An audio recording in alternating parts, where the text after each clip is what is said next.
Buenas tardes, aquí hoy tenemos a un gran poeta español, Alonso de Molina, que nos va a dar unos minutos de su tiempo para hablar sobre poesía. Eh, Alonso, ¿cómo está todo por ahí? ¿Cómo está el calor? ¿Cómo está el frío? Buenas tardes, Ismael. Buenas tardes, Creatividad Internacional. Bueno, estoy en el sur de España, Almería, muy cerquita del puerto, y el calor, a pesar de que estamos al final del verano, de que estamos en septiembre, va en aumento. Y es bueno que la temperatura obligue a ir despojados de camisa, despojados de ropa, que nos obligue a ir desnudos. Mejor que el frío, Ismael, No, nos indudable. congela las ideas Yo que viví con el mucho tiempo calorcito. en New York, que es el centro del mundo en ciertos aspectos, ¿no? Claro que sí. Pero preferí venir aquí hacia Miami, que es menos intelectual, pero es menos frío también, ¿no? No soy muy amigo del frío. Bien, Alonso de Molina es un poeta muy activo, además de mucho talento. Es cofundador del grupo poético Aler, es impulsor del movimiento poético Lyric Storm, miembro del del Sur, colaborador habitual de la revista Aler Bienestar, Ciencia, Arte, promotor de los portales de poesía Poetas de Hoy y blog Poetas de Hoy, editor del blog de poesía Los Otros que me forman, y ha publicado un poemario y 7 antologías, de las cuales 3 como coordinador, y unos 40 artículos y entrevistas. Bueno, hoy tiene una entrevista más adicional. Eh, Wow. Alonso, ¿qué es lo que te impulsa a escribir poesía? Bueno, es una forma, digamos, de conversación con uno mismo, de ponerte, de concretar ideas, de reafirmarte en lo que ves, en lo que sientes. O sea, no es tanto el querer comunicar con los demás. Yo escribo para mí.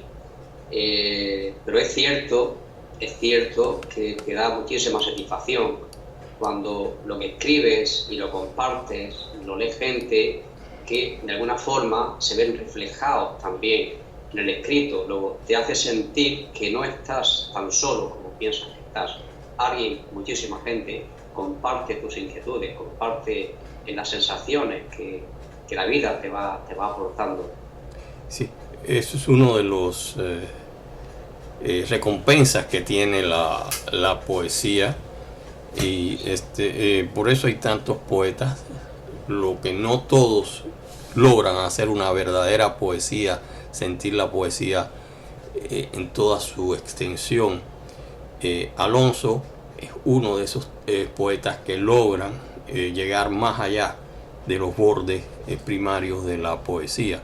Él es muy modesto y dice que yo lo exagero, pero durante años y años que nos hemos conocido siempre he considerado su poesía de primera calidad. Pero Alonso, en ese tiempo de formación, ¿cuáles han sido tus lecturas preferidas? Bueno, yo, como casi todos los niños de la edad en que yo leía, con 8, 10, 12 años, empezaba lógicamente a leer ni siquiera libros, cómics de aventuras. Leía cómics, así hasta los 13, 14 años. Realmente poesía empecé a leer a los 16 años aproximadamente, ¿no? Fíjate, uno de los primeros poetas que yo leí, él no es tan conocido, murió hace un par de años, es Carlos Edmundo de Ory. A mí este hombre me sedujo desde los primeros versos. Yo no entendía absolutamente nada de poesía, y este hombre, con su forma tan peculiar y tan natural y tan cercana, bueno, me acercó a la poesía. Después llegó Miguel Hernández, llegó Machado, llegó Neruda, llegó Sabines, llegó Leonard Cohen, o sea que fueron llegando poco a poco. Para mí la poesía, más que literatura, que no deja de serlo, ¿no?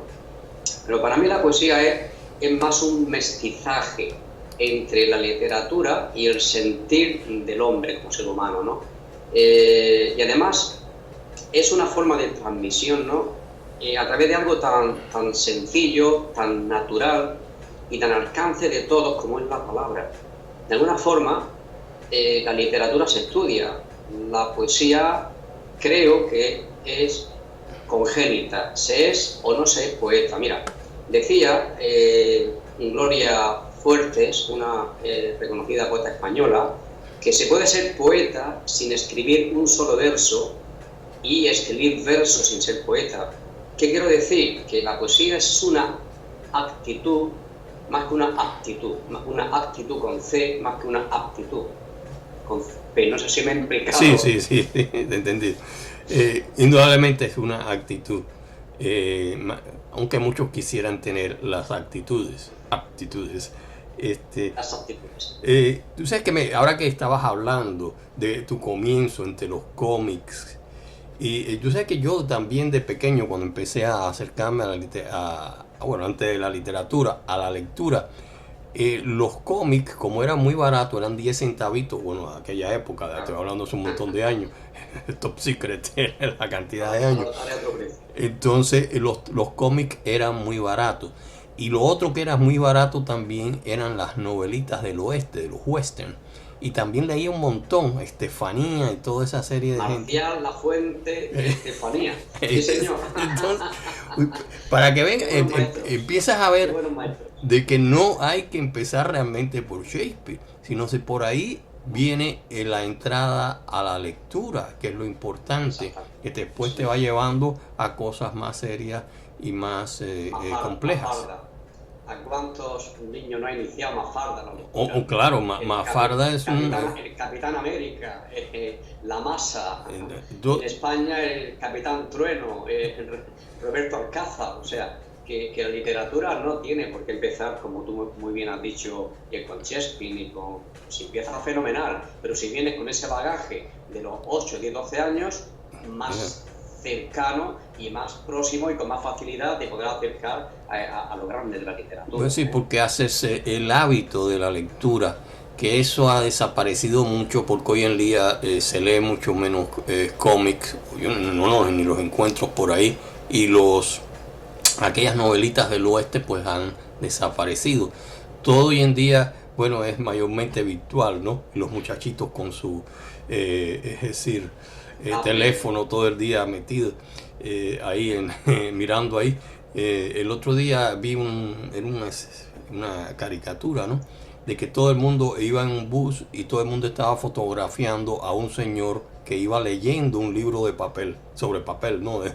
Entonces algo completamente era como algo, pero bueno, es nuestra realidad, pero aún así yo pienso que por ejemplo estas mismas redes y todo se lee un montón, o sea, no se lee aquellos cómics como era, pero no es sobre papel, pero se lee porque mayormente, aunque existen las alternativas de Skype y eso, mayormente lo que se lee, o sea, es un medio de lectura, por eso yo no lo veo tan pésimo. Y claro, yo ahora mismo yo conozco también poetas jóvenes que son talentosos, porque siempre tiene que haber esa misma rueda de nueva gente que va entrando dentro del círculo. Pero que hoy se lee muchísimo más que antes. O sea, no en el formato, digamos, de cómics o de novela que se leía hace años, pero sí a través, sobre todo, de redes sociales. O sea, hoy creo que la poesía se está leyendo y se está escribiendo incluso más que en el siglo de oro español. O sea, a cualquiera que escribe medianamente regular, se nos está leyendo muchísimo más que se podía leer en su tiempo a los grandes poetas del siglo de oro, Lasso, Quevedo. ¿Por qué? Porque en esa época, imagínate, Ismael, que la gente era analfabeta, por un lado. Por otro lado, no había medios de difusión, apenas no había imprentas. O sea, todo se transmitía de otra forma.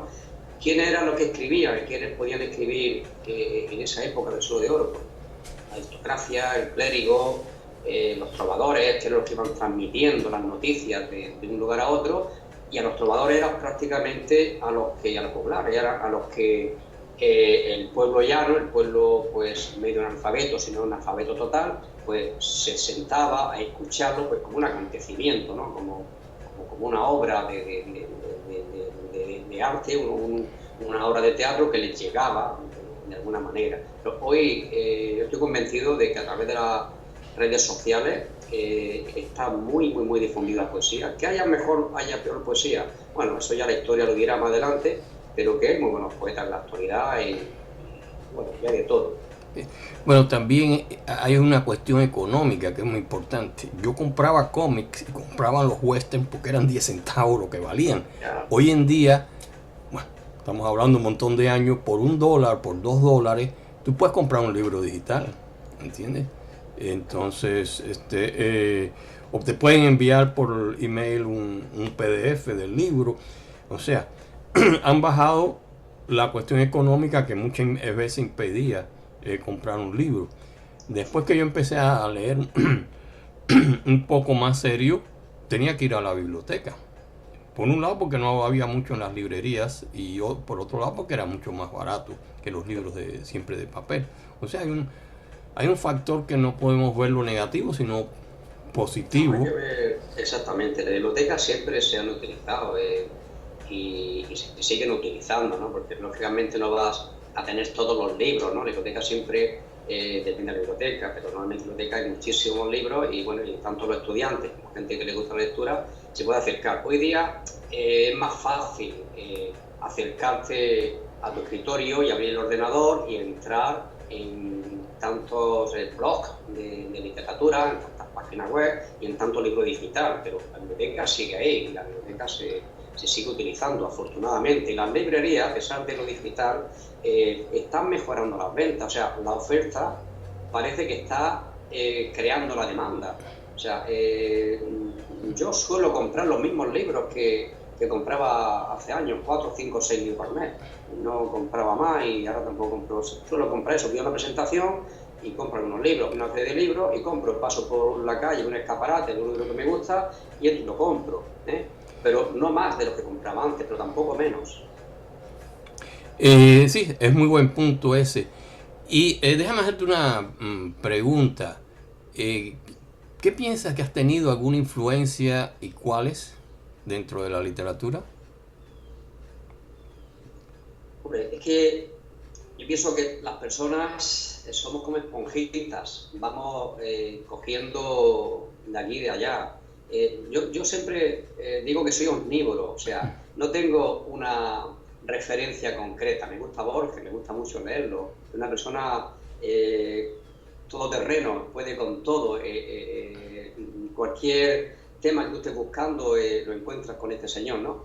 Pero a mí realmente me han nutrido Sabines, Jaime Sabines, la forma de trabajar que tiene. Neruda, lógicamente, Hernández, me ha nutrido bastante el leonés Antonio Gamoneda. O sea que si nos vamos a los 27, pues podría también decir que Cernuda, es decir, ya más acá, escribí hace poco en una antología sobre él, este gallego como Valente, José Ángel Valente. O sea que de todo lo que he ido leyendo, me ha ido nutriendo, ¿no? Incluso no solamente en poesía. Yo, por ejemplo, me gusta leer novelas, literatura japonesa, por ejemplo, ¿no? A mí me gusta mucho Murakami. Pues a mí Murakami me da mucho pie a que yo pueda escribir, ¿no? Porque es un escritor que, también digo yo, todoterreno, que entra en universo, entra en detalles que no has visto en otros, ¿no? Y ese, al fin de cuentas, cuando estás leyendo, tanto si es una novela, como si es un poema, como si es un artículo periodístico, al final te estás nutriendo. Y de esa que estás recibiendo es lo que luego tú concibes y te salta las chispas. Y bueno, al final el poema se escribe solo. O sea, cuando empiezas a escribir un poema, hablo de mí. Realmente no sé. Decía mi amigo de Bilbao, Julián Borao, hace poco que hice una reseña sobre un libro suyo, dice que él va juntando palabras. Pues yo pienso que eso es lo que hacemos todos. Vamos juntando palabras, vamos juntando sensaciones, y de ahí al final el poema se crea. O sea, nosotros realmente somos instrumentos de la poesía. O sea, no somos realmente los poetas. No escribimos nada. O sea, simplemente escribimos lo que algo nos está dictando que escribimos, y al final sale o no sale algo. Pienso que la mayoría hoy día de los que escribimos pues nos dejamos nutrir por tanto como tenemos a nuestro alcance, ¿no? Que afortunadamente tenemos, que antes posiblemente no era tan fácil llegar a tal cantidad de poetas y de escritores famosos, y muchísimos no conocidos, no famosos, que a veces te sorprenden, ¿no? Que llegan poetas, por ejemplo, Pablo de Roca, que yo conocí su obra, quiero decir, hace no más de 4 o 5 años. Claro, todo el mundo conoce a Pablo Neruda, pero no conoce casi a Pablo de Roca. Y coges a este señor, empieza a curiosear, le empieza a decir, hostia, pero si este hombre escribe también como para leerlo 4 veces, ¿no? Y ahí lo tienes también en tu libro de cabecera, pues para echar vistazo, para Vicente Huidobro, otra persona que a mí me gusta leer, ¿no? Que me gusta echar un vistazo a su poesía, y me gusta revisarla y subrayar algunas cositas, y los conceptos que él tiene sobre la creación poética, sobre el arte poético. Hoy, afortunadamente, tenemos muchísimo donde aprender y muchísimo donde buscar la inspiración, y al final el poema se va haciendo prácticamente sobre la marcha, se va haciendo solo. Yo por lo menos no tengo una idea preconcebida, ¿eh? Puedo tener una inquietud, pero no tengo una idea de qué realmente quiero, de cómo realmente quiero exponer esa inquietud. Sí, hoy en día, bueno, es mucho más fácil acceder, precisamente por lo que estábamos hablando del mundo virtual, digital. Hay como habíamos dicho, era mucho más económico llegar a una inmensidad de escritores, de poetas, y eso al final yo creo que es positivo y está siendo positivo, pero dentro de las nuevas generaciones espero que, bueno, siga toda esta corriente. Pero déjame hacerte una pregunta que siempre se hace. ¿Cuáles han sido tus motivaciones principales para escribir?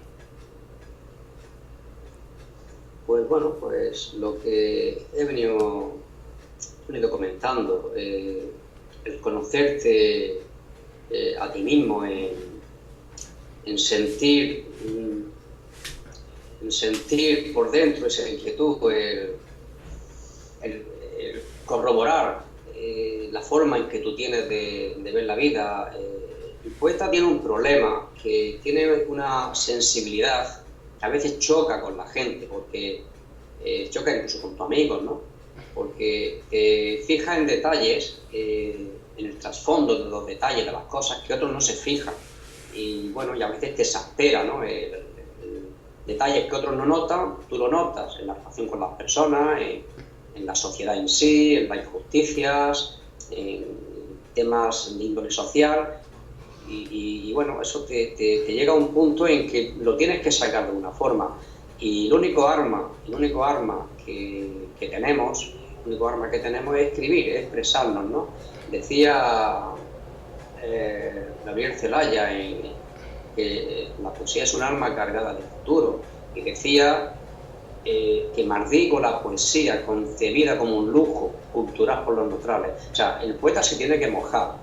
O sea, el poeta es un ser social, y de alguna forma tiene que denunciar, tiene que exponer lo que a sus ojos no esté siendo justo, no esté siendo respetuoso, sea abusivo. O sea, ¿vale para algo la poesía? ¿Podrá la poesía salvar al mundo?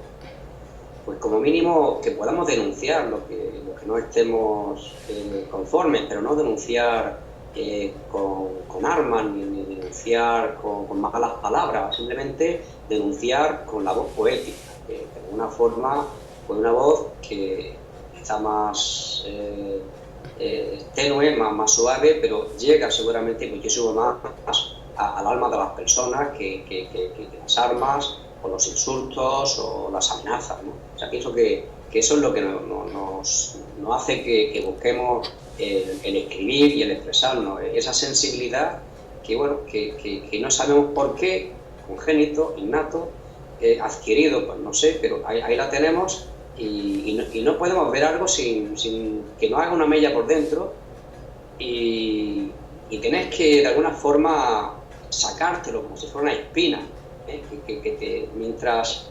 Yo digo, a veces le he puesto el ejemplo, ¿no? Digo, para mí escribir un poema es un poco como que tengo un zapato muy apretado, como que no camino bien, no estoy cómodo.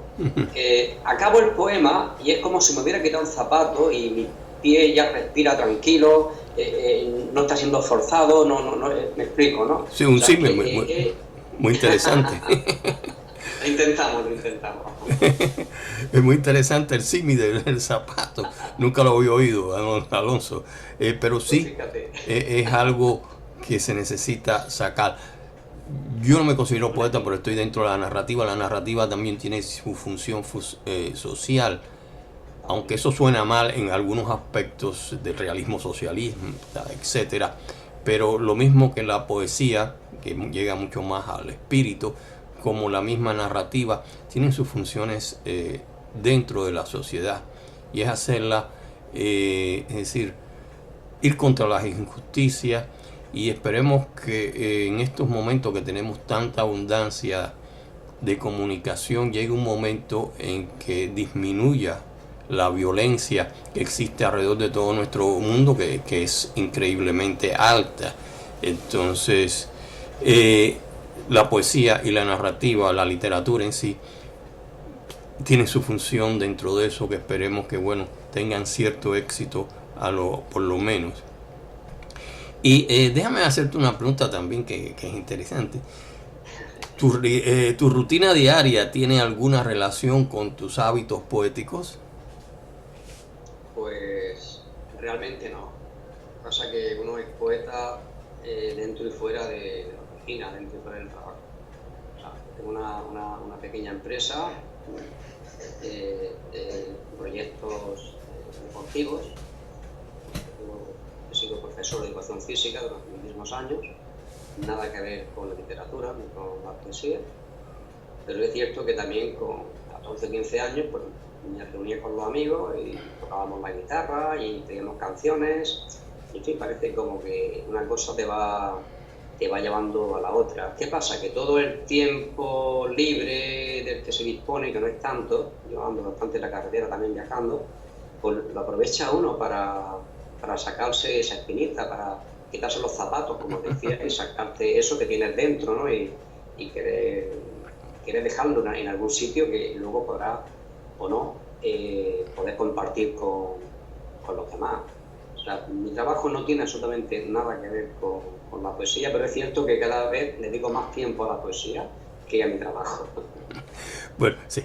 La poesía, lo mismo que la narrativa, la literatura, para los que nos interesa, siempre es mucho más importante que cualquier medio que hemos tenido para sobrevivir a través de nuestra vida, de lo que hemos hecho muchas veces un poco cercano es ser profesor o periodista, pero porque bueno, son un poco más rentables que la pura narrativa y la pura poesía, pero son parientes. Bueno, en la poesía realmente es muy difícil ni siquiera costearte lo que escribes si quieres editar, ¿no? En la narrativa todavía puedes sacar algo porque una novela se puede vender bastante más caro que un libro de poesía, pero bueno, eso es otro cantar, ¿no? Porque yo no escribo para vender ni para, ya digo, ni siquiera para que me leen fenomenal. De hecho, llevo un tiempo que apenas estoy publicando en blog, meto algunas cositas así de vez en cuando, en Facebook o en mi blog, pero no como hace unos años que prácticamente 2 o 3 poemas a la semana estaban metiendo, ¿no? Ahora escribo y no meto tanto, lo dejo casi guardado porque, te lo confieso, ¿no? Guardo la esperanza y te voy a hacer una revelación, que yo nunca he participado en concursos poéticos, pero ahora sí quiero participar. Entonces estoy guardando poemas para participar en concursos poéticos. No por nada, no por vanidad, ni simplemente pues bueno, para ver si realmente lo que yo escribo pues merece la consideración de la gente que supone que evalúa esos concursos y que entendemos que son los que saben, ¿no? Que para eso son los que dan los premios y tal, ¿no? Nunca he participado en concursos poéticos. Este verano he mandado, en el mes de agosto, recién pasado, creo que he mandado 3 poemarios a 3 concursos. Si tengo suerte con alguno, me seguiré animando y seguiré poniendo. Nunca he estado hecho. Pero bueno, es otra experiencia que quiero probar. Claro, entonces los concursos, tú sabes cómo funcionan, ¿no? Porque yo ahora estaba leyendo un amigo... Los grandes están, creo que están firmados de antemano. Sí, se hace una criba, ellos contratan, porque, es decir, contratan a un lector. Por ejemplo, en Alfaguara, pues conocí a uno que estaba... Es verdad que son tipos muy de buena, es decir, buena cultura, ¿no? Pero contratan 3 y te mandan los varios centenares de manuscritos que reciben. Ellos hacen una criba y le mandan al jurado solamente 15. Entonces, eso es leyendo súper rápido, por supuesto, porque son centenares y centenares. Y el jurado ya se detiene un poco más. Es así como funciona, porque son centenares lo que llega, ¿no? Así que, pero bueno, es como los Exceles, por ejemplo, en la narrativa. Bueno, entonces, el de esta mujer que tuvo tanto éxito, ahora no me acuerdo el título en español, Las sombras de Grey. Sí. Entonces vendió decenas de miles y decenas de mil. El libro, bueno, el Marqués de Sade hizo todo eso mucho mejor, ¿entiendes? Con un impacto. No he sido capaz, Ismael, de leerme La sombra de Grey, y te confieso que lo he intentado por lo menos en 3 ocasiones. Por lo menos a ver si aprendía algo, pero me quedaba en la página 40-50, de ahí no era capaz de pasar. Bueno, te voy a confesar que eso no lo... Yo pasaba de la página 20, entonces... Pues yo hasta la 40-50 llegaba. Entonces, era algo que en parte me sonaba mucho a mi maestro, el Marqués de Sade, pero, en fin, si analizábamos lo que estábamos hablando, acuérdate que los cómics, que los westerns, todas esas cosas llevan a la lectura, y yo supongo que de toda esa gente que ha leído Las sombras de Grey, muchos después han probado a leer otras cosas, y eso es lo importante que hay. Y quisiera darte pues una última pregunta. En estos momentos, es decir, ¿qué libros tienes, qué planes tienes literarios? Pues ahora mismo tengo, yo te digo también, que libros que se llega a un editor ahora y dice, me mojo contigo, podemos sacar de hoy para mañana algo así como 25 o 30 poemarios, libros al menos de 800, 1200 versos cada uno, de muchos años. Llevo desde el año 2000 escribiendo, o sea, han pasado 26 años y lo tengo bien ordenado. O sea que inminente, pues los 3 que me han dado, estos 3 concursos, y que si veo que no sale nada, pues igual me animo, porque pienso que son libros de poesía que bueno, que a lo mejor aportan algo, por lo que te decía, de esa función omnívora que tengo, de recoger de aquí y de allá, ¿no? Y, en fin, en principio hay estos 3 últimos que no son realmente inéditos, porque no están ni en blog, ni en ningún sitio. Y a mí mismo me está gustando, y no soy de los que leen sus poemas muchas veces, porque una vez que lo has escrito ya como que te has descargado, ¿no? Y ya pasas de ellos, ¿no? Pero esto le está echando vistazo últimamente en estas semanas que he tenido un poquito más de tiempo por las vacaciones, y me ha gustado, ¿no? Y espero que si no gana ningún premio, pues no pasa nada, pues igual me animo, y para último de año, primero del año siguiente, pues me anime y pueda publicar. Ahora te digo una cosa, si digo de publicar, voy a publicar 2 o 3 libros a la vez, no voy a publicar uno. Pienso que tú vas a una librería, otra vez.